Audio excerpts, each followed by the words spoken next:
Olá, bom estar novamente com vocês para que possamos juntos caminhar na nossa jornada hermenêutica.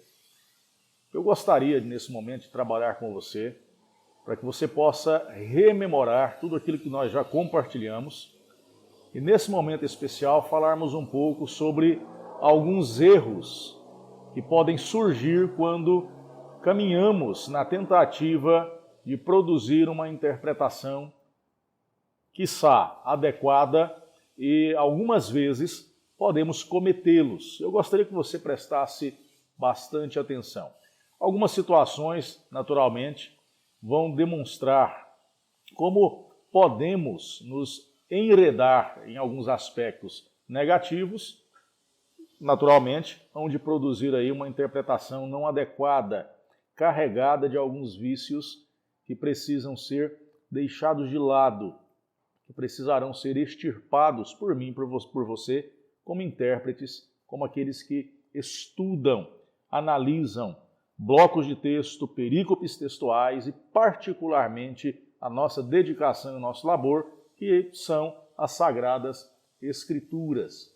Eu vou fazer menção rapidamente de alguns aspectos pontuais para depois nós adentrarmos de uma maneira um pouco mais ampla no entendimento daquilo que chamamos de erros de interpretação. Num primeiro ponto, no primeiro aspecto, nós erramos quando aceitamos de forma cega entendimento de passagens sem procurarmos, de fato, analisá-las e começamos a reproduzir aquilo que foi absorvido, aquilo que foi nos comunicado. Então, guarde bem, cuidado para que não erre quando você receber algum tipo de informação e essa informação não for passada a limpo por você, a fim de que você venha dirimir quaisquer tipos de problemas quanto ao entendimento real daquele texto.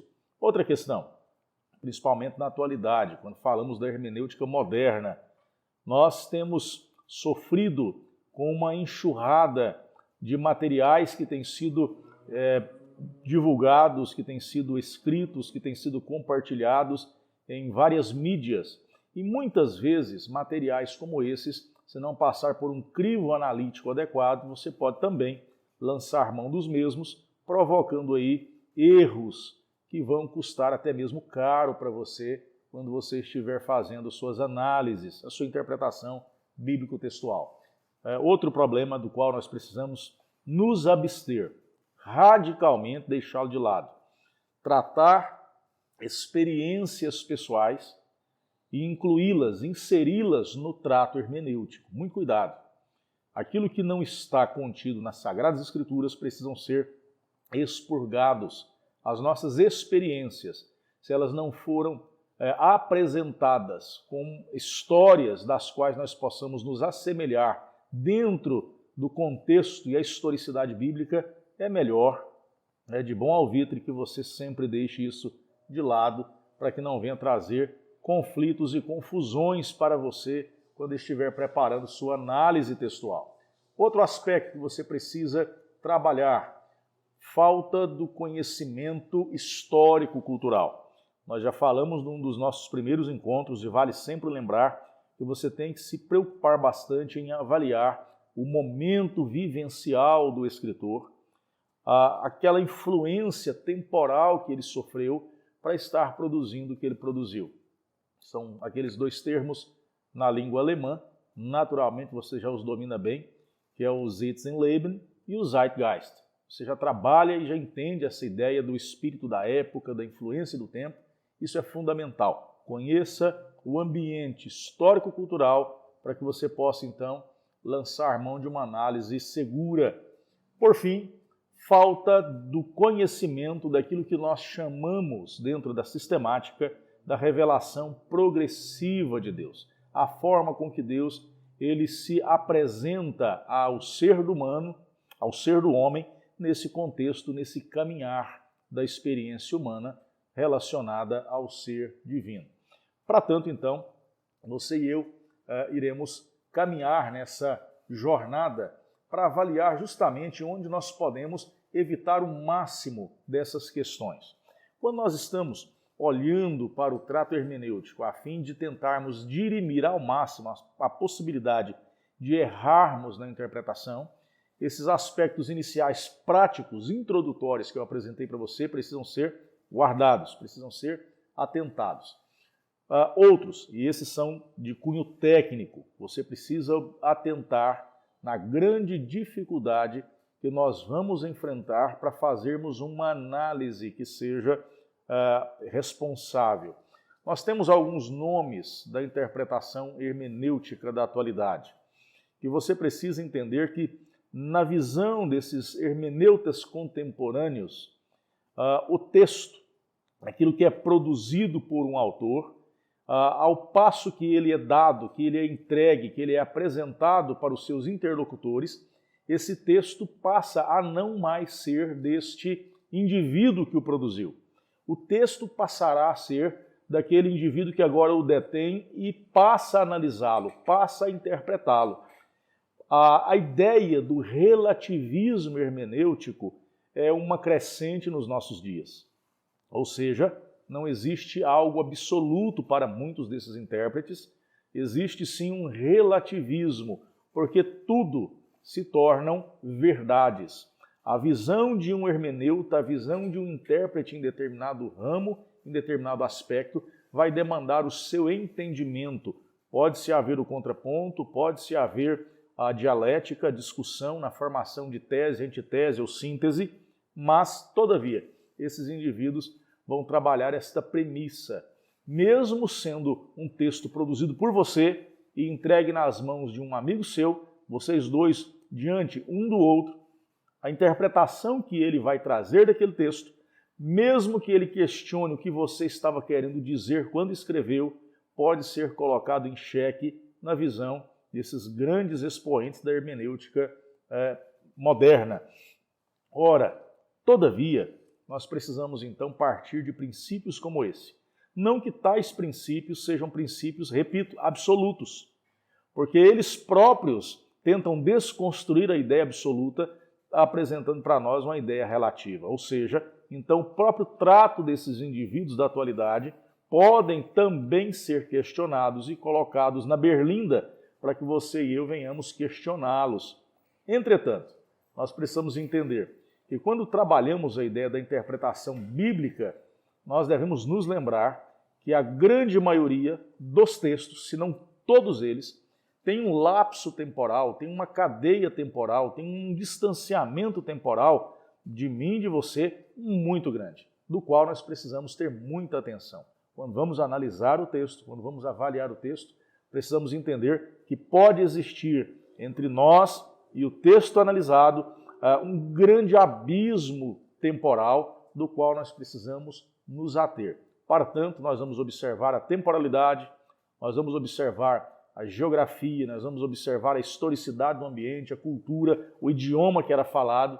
Daí, quando você vai trabalhar grego e hebraico, que são as línguas das quais o texto bíblico nos são apresentados no seu original, precisamos ter aí pelo menos o trato instrumental, conseguirmos analisar esses textos com uma boa exegese, com uma boa análise etimológica de termos, para que nós possamos trabalhar de forma segura aquilo que nós iremos produzir como tentativa de avaliação daqueles blocos de texto. Mais outra coisa, dentro desse aspecto, guarde bem o termo abismo, porque quando nós falamos de abismo, imaginamos, sim, um grande distanciamento que muitas vezes provoca uma grande dificuldade para que venhamos compreender esta relação para tratarmos as possibilidades de errarmos quando interpretamos. Então, quando você vai trabalhar a ideia de cultura, observe bem aquilo que está sendo dado, aquilo que está sendo apresentado. Faça os seus exercícios, a exemplo de textos da atualidade, textos escritos por autores de diversas culturas hoje espalhadas pelo mundo. Procure textos, a exemplo de textos escritos na Índia, textos escritos na Arábia, enfim, tente avaliar situações como essa para tentar entender aquele momento vivencial onde o indivíduo está inserido. Sua forma de entender as leis, sua forma de entender as relações humanas, sua forma de entender a sua própria cultura. Tudo isso para nós é válido para que possamos ter segurança quando nós iremos trabalhar toda essa relação. Falamos do abismo temporal. O problema do abismo temporal é porque você e eu não conseguimos mais nos sentar com os autores dos textos os quais nós estamos analisando. Você não consegue mais se encontrar com Moisés. Você não pode se encontrar com Isaías. Você não tem condições de se encontrar com Paulo.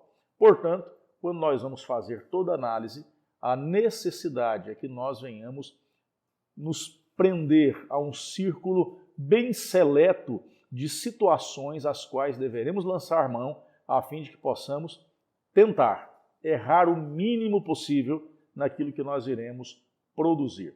Depois nós vamos observar mais um abismo, que é aquilo que chamamos de abismo literário. Voltamos à ideia das línguas originais, do trato com a língua hebraica, do trato com a língua grega. Você e eu precisamos nos afinar com esse tipo de literatura e com esse tipo de língua, para que possamos conseguir entender melhor determinados termos, determinados temas dos quais nós temos trabalhado na análise interpretativa. Vou citar um exemplo para você. A palavra amor. No nosso idioma, a palavra amor ela é usada de forma muito subjetiva. Nós usamos o termo, usamos a palavra para várias situações. Como um pai diz que ama um filho, como um esposo diz que ama a sua esposa, ou como um filho ama os seus pais, ou como um amigo ama o seu amigo. Nós usamos a mesma palavra e muitas vezes não entendemos a profundidade do significado do termo, que para nós se torna um tanto quanto subjetivo. Todavia, quando nós lançamos mão do entendimento do termo, da palavra amor na língua grega, naturalmente você já deve ter ouvido falar que na língua grega a palavra amor ela tem pelo menos 3 significados. Na verdade, amor na língua grega ele tem 4 significados. Uma das palavras ela não vai aparecer no texto bíblico. Por isso, nós nos acostumamos muito a trabalhar com a ideia do chamado amor erótico, ou eros, com amor filéu, com amor ágape.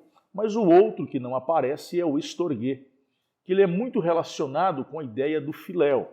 Todavia, você precisa entender que em cada circunstância específica, a língua grega permite que você vá utilizar o termo com a sua significância adequada para que você possa fazer a leitura maior do contexto qual aquela palavra está inserida. Vou fazer menção para você agora de um exemplo bíblico. No Evangelho, segundo escreveu João, ao final do Evangelho, no capítulo 21, nós vamos ver ali um diálogo entre o Senhor Jesus Cristo e um de seus apóstolos mais proeminentes, que é Pedro. Àquela altura de diálogo, Jesus vai fazer para Pedro 3 perguntas de forma repetitiva. Ele olha para Pedro e diz: Pedro, você me ama?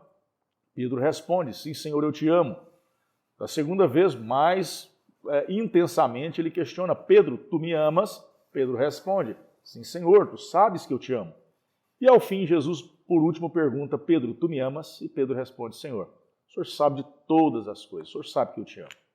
Quando nós lemos o texto na nossa língua, na língua portuguesa, a forma que foi traduzido, você e eu não conseguimos perceber as nuances das quais Jesus ele está intensamente inquirindo o seu apóstolo, repito, dos mais proeminentes. Porque quando Jesus, naquele texto, está questionando Pedro sobre amor, a primeira pergunta ela é feita utilizando o verbo, a palavra amor, usando o ágape. Na sequência, Pedro responde: sim, Senhor, eu o amo, mas ele não usa ágape, ele usa filéu. Jesus insiste com o ágape e Pedro insiste com o filéu. Ao fim, Jesus ele usa o filéu e Pedro termina com o filéu.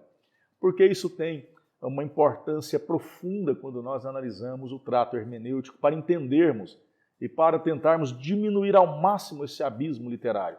Jesus está perguntando para Pedro se o amor que Pedro tinha para com ele era um amor do qual ele se entregaria, ele se sacrificaria, não dependendo de sentimentos, mas dependendo de vontade. Porque ágape tem a ver com tomada de decisão em amor por vontade e não por sentimento. Já filéu, naturalmente, quando nós falamos de filantropia, de filia, você vai observar que o sentimento ele parte de gostar. Você precisa gostar de alguém para tomar determinadas decisões. E Pedro está dizendo, Senhor, eu gosto de você. Por gostar de você, eu vou fazer o que o Senhor está pedindo. Jesus não queria saber se Pedro gostava. Jesus queria saber se Pedro havia decidido acatar a proposta que Jesus lhe dera. Portanto, quando você e eu estamos caminhando na avaliação e na interpretação textual, tais possibilidades de erro serão a todo momento apresentadas a mim e a você. Estaremos esbarrando nisso a todo o momento. Daí, você e eu precisamos ter muito cuidado, muita cautela. Então vamos caminhando com toda atenção, com todo cuidado, para que nós possamos produzir análise bíblico-interpretativa de forma boa, de forma adequada, de forma positiva, produzindo visão teológica, partindo do princípio bíblico, não daquilo que poderíamos chamar de achologia, mas da certeza hermenêutica da qual você e eu temos para trabalhar e para que o nosso público receptor, nosso público ouvinte, a cadeia final daqueles que hão de receber aquilo que procuramos aprender e apreender para um bom sermão, para uma boa comunicação do Evangelho da Graça, seja de forma respeitosa e de forma adequada ao texto bíblico, à revelação de Deus para nós. Bom estar com você, até o nosso próximo encontro. Vamos juntos nesse trato hermenêutico.